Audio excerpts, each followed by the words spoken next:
बहुत समय पहले की बात है। राजस्थान की अरावली की पहाड़ियों के बीच बसा एक छोटा सा गांव था, बुराहटी। गांव छोटा था, लेकिन उसकी कहानियां बहुत बड़ी और रहस्यमयी थीं। गांव वालों के बीच पीढ़ी दर पीढ़ी एक किस्सा सुनाया जाता था। पहाड़ी के ऊपर एक विशाल काला पत्थर रखा है। जो भी उसके सामने सच्चे मन से प्रश्न करता है, उसे उत्तर मिलता है। लेकिन जो झूठ बोलता है, वह स्वयं पत्थर बन जाता है। गांव के बुजुर्ग इस कहानी को बच्चों को डराने के लिए सुनाते थे, लेकिन युवा पीढ़ी इसे महज लोक कथा मानकर हंस देती। गांव में ही रहता था एक 20 साल का लड़का, आरव। जिज्ञासु स्वभाव, बहादुर दिल और थोड़ा जिद्दी भी। आरव अक्सर गांव के चौपाल पर खड़े होकर बुजुर्गों से पूछता, अगर वो पत्थर सचमुच जवाब देता है तो किसी ने अब तक उससे अपने दुख दर्द क्यों नहीं पूछे। बुजुर्ग सिर हिलाते और कहते, बेटा, कुछ रहस्य छेड़ना अच्छा नहीं होता। पत्थर तक जाना आसान है, पर वहां से लौटना हर किसी के बस की बात नहीं। आरव को ये जवाब कभी संतुष्ट नहीं करते। उसके मन में सवाल उमड़ते रहते। क्या सचमुच वो पत्थर बोलता है? क्या वो किसी रहस्य को छुपाए बैठा है? एक रात गांव में अचानक हलचल मच गई। गांव के ही एक किसान की बेटी चंपा खेतों की ओर गई थी और फिर लौटकर नहीं आई। पूरा गांव ढूंढने निकला। लैंटर्न की टिमटिमाती रोशनी में खेत, कुएं और पगडंडियां छानी गईं, लेकिन चंपा का कोई पता नहीं चला। सुबह होते होते कुछ चरवाहों ने बताया कि पहाड़ी के ऊपर रहस्यमयी पत्थर के पास औरत जैसी परछाई देखी गई थी। गांव वालों की रूह कांप गई।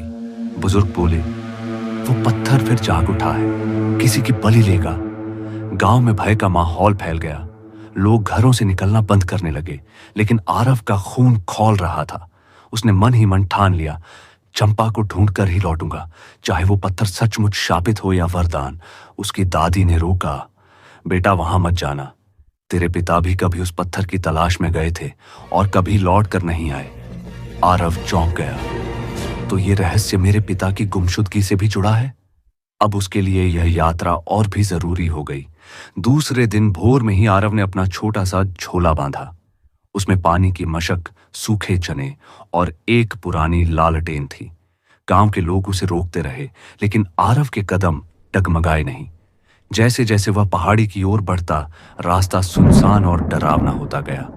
पेड़ों की शाखें मानो फुसफुसा रही हों। ठंडी हवा में अजीब सी गंध थी, मिट्टी और गीले पत्थरों की, लेकिन उसमें कहीं ना कहीं लोहे और खून जैसी गंध भी घुली हुई थी। घंटों की चढ़ाई के बाद आरव पहाड़ी की चोटी पर पहुंचा। सामने फैला था रहस्यमयी पत्थर। वह पत्थर साधारण नहीं था।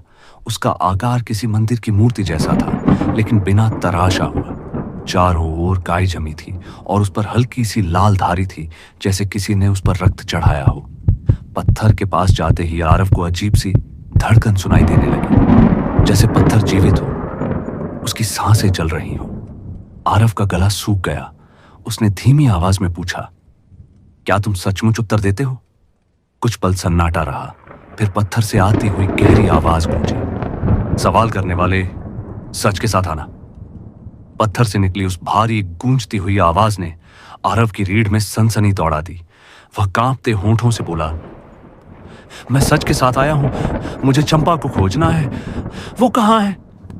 पत्थर की सतह पर हल्की सी दरार चमकी, जैसे उसमें से कोई रोशनी झलक रही हो, और फिर आवाज आई, जो खोजता है उसे पहले स्वयं को खोना पड़ता है। चंपा वही है जहां तेरा अतीत छुपा है। आरव ने भौहें से कोड़ी, मेरा अतीत? इसका चंपा से क्या संबंध? लेकिन पत्थर चुप हो गया। पत्थर के चारों ओर आरव ने ध्यान से देखा। उसे जमीन पर अजीब से पथ चिन्ह दिखाई दिए। ये किसी इंसान के थे, लेकिन पैरों के पंजे आगे की ओर झुके हुए थे, जैसे कोई सामान्य व्यक्ति उलटे पैर चला हो। आरव का दिल जोर जोर से धड़कने लगा। वो पद चिन्ह पहाड़ी के पीछे की ओर जा रहे थे। बिना देर किए आरव उनके पीछे हो लिया। पगडंडी उसे एक घने जंगल में ले गई। पेड़ इतने ऊंचे थे कि सूरज की किरणें भी मुश्किल से भीतर आ रही थी। चारों ओर अजीब सी खामोशी छाई थी। अचानक उसे किसी के रोने की आवाज सुनाई दी। वो आवाज बहुत धीमी थी, लेकिन साफ लग रहा था कि वो एक लड़की की थी। आरव ने अपनी लालटेन ऊंची उठाई और आवाज की दिशा में बढ़ा। कुछ कदम बाद उसने देखा एक पुराना टूटा हुआ कुआं। कुएं की दीवार पर वही अजीब निशान बने हुए थे और कुएं के अंदर से वही रोने की आवाज आ रही थी। आरव ने हिम्मत जुटाकर कुएं के अंदर झांका। अंधेरे में सिर्फ हल्की सी परछाई दिखी। चंपा, क्या तुम हो? उसने पुकारा। अचानक कुएं के अंदर से एक चेहरा ऊपर आया, लेकिन वह चंपा का चेहरा नहीं था। वो किसी बूढ़ी औरत का चेहरा था, झुर्रियों से भरा, आंखें गहरी और खाली। औरत ने कराहती हुई आवाज में कहा, सच ढूंढने वाले, देर हो गई है। आरव चौंक कर पीछे हट गया। तुम कौन हो? चंपा कहाँ है? औरत की आंखें अचानक लाल चमक उठी। वो बोली, चंपा को खोजने निकले हो? पहले खुद को पत्थर बनने से बचा लो। कहते कहते उसका चेहरा फिर अंधेरे में गुम हो गया। आरव घबराकर वापस भागने लगा, लेकिन तभी उसके कानों में फिर वही गहरी आवाज गूंजी, सवाल करने वाले, सच से भाग मत। तेरे पिता भी यहां आए थे और तेरी किस्मत भी उन्हीं से जुड़ी है। आरव ठिठक गया। पिता? तुम मेरे पिता को जानते हो? वो कहां है? पत्थर की आवाज गरजी, तेरे पिता का सच चंपा की मुक्ति से बंधा है। अगर तू चंपा को बचा ले तो तुझे अपने पिता का रहस्य मिलेगा। आरव समझ नहीं पा रहा था कि यह सब माया है या हकीकत, लेकिन तभी उसे अपने पैरों के पास मिट्टी में दबा हुआ एक कागज मिला। उसने उसे उठाकर देखा। वो बहुत पुराना पीला पड़ा हुआ पन्ना था। उस पर उकेरा था, जिसने पत्थर से सवाल किया उसे 3 रातों तक उसका इम्तिहान देना होगा। हर रात का रहस्य हल किए बिना खोजने वाला पत्थर में समा जाएगा। आरव के हाथ कांप गए। मतलब अब वह इस खेल में फंस चुका है। 3 रातें और 3 रहस्य। अगर उसने इन्हें सुलझा लिया तो शायद चंपा और पिता दोनों का राज खुल जाएगा। शाम होते ही जंगल और भी डरावना हो गया। आरव ने एक पेड़ के नीचे अपनी लालटेन जलाई और बैठ गया। अचानक हवा में फुसफुसाहट गूंजने लगी। पहला सवाल, झूठे और सच्चे में फर्क कैसे होगा जब दोनों एक ही चेहरा पहने? आरव ने चारों ओर देखा। अंधेरे से कई परछाइयां निकलकर उसके सामने खड़ी हो गई। सबके चेहरे चंपा जैसे थे। हर एक चंपा रो रही थी और कह रही थी, मुझे बचाओ, मैं असली हूं। आरव के दिमाग में तूफान मच गया। यह कौन सा खेल है? कौन सी चंपा असली है, कौन नकली? आरव के सामने 5 परछाइयां खड़ी थीं। हर परछाई चंपा जैसी दिख रही थी। वही चेहरा, वही कपड़े, वही आंसू। हर कोई हाथ जोड़कर कह रहा था, मैं ही असली चंपा हूं, मुझे बचाओ। आरव का दिमाग सुन्न हो गया। यह कैसी परीक्षा है? अगर मैं गलत चुन लूं तो असली चंपा हमेशा के लिए खो जाएगी और मैं पत्थर में समा जाऊंगा। उसी पल उसके कानों में बचपन में दादी की कही हुई बात गूंज उठी, सच और झूठ का फर्क चेहरों से नहीं, इरादों से जाना जाता है।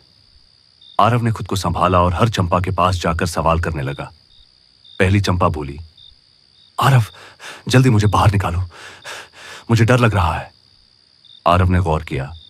उसकी आंखों में आंसू तो थे, लेकिन उसमें कोई अपनापन नहीं था।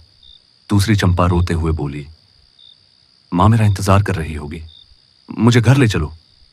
आरव को याद आया, चंपा की मां तो कई साल पहले गुजर चुकी थी। यह झूठ है। तीसरी चंपा ने कहा, आरव, तेरी दादी ने तुझे मेरे लिए अक्सर छेड़ा है। याद है जब तू पहली बार मुझे खेत तक छोड़ने आया था? आरव चौंक गया। यह सच था। उसकी दादी अक्सर मजाक में यही कहती थी, लेकिन आरव ने धैर्य रखा और चौथी चंपा से पूछा। वो बोली, आरव, अगर तू मुझे नहीं पहचानेगा तो पत्थर तुझे भी निगल जाएगा। सोच ले, तेरा पिता भी कभी वापस नहीं आया।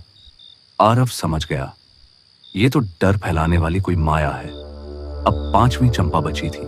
उसकी आंखें सीधी आरव की आंखों में झांक रही थी। वो बोली, आरव, अगर तू मुझे सच में पहचानता है तो मेरी बात सुन, मुझे बचाने की जरूरत नहीं, खुद को बचा, मैं यही हूं हमेशा से। आरव का दिल जोर से धड़का। ये असली चंपा है, क्योंकि सिर्फ वही मुझे पहले बचाने को कह रही है, खुद को नहीं। उसने बिना झिझक 5वीं चंपा का हाथ पकड़ लिया। जैसे ही उसने उसे छुआ, बाकी 4 परछाइयां जोरदार चीख के साथ धुएं में बदल गईं और हवा में विलीन हो गईं। आरव के सामने अब सिर्फ एक चंपा बची थी, थकी हुई, डरी हुई, लेकिन जिंदा। जंगल में फिर वही गहरी आवाज गूंजी, पहली रात का इम्तिहान पूरा हुआ। तूने झूठ और सच का भेद पहचाना, लेकिन याद रख, अभी 2 रातें और बाकी हैं। आरव ने राहत की सांस ली, लेकिन चंपा का हाथ कांप रहा था। आरव, ये सब क्या है? मैं यहां कैसे आई? आरव ने उसे पास बिठाकर कहा, मुझे भी सच नहीं पता, लेकिन लगता है यह सब मेरे पिता की गुमशुदगी से जुड़ा है। हमें इस रहस्य को सुलझाना ही होगा। चंपा ने धीरे से कहा। आरव, जब मैं खेत से लौट रही थी तभी अचानक मुझे लगा किसी ने मेरा नाम पुकारा। मैंने पीछे देखा तो धुंध में एक आकृति थी। वो तुम्हारे पिता जैसे दिखते थे। मैं उनका पीछा करते करते पहाड़ी तक आई, फिर सब धुंधला हो गया और मैं यहां जागी। आरव का दिल धक से रह गया। मतलब पिता का रहस्य और गहराता जा रहा है। क्या वो सचमुच यहां है या किसी माया का हिस्सा? आरव और चंपा ने पेड़ के नीचे ही रात बिताई।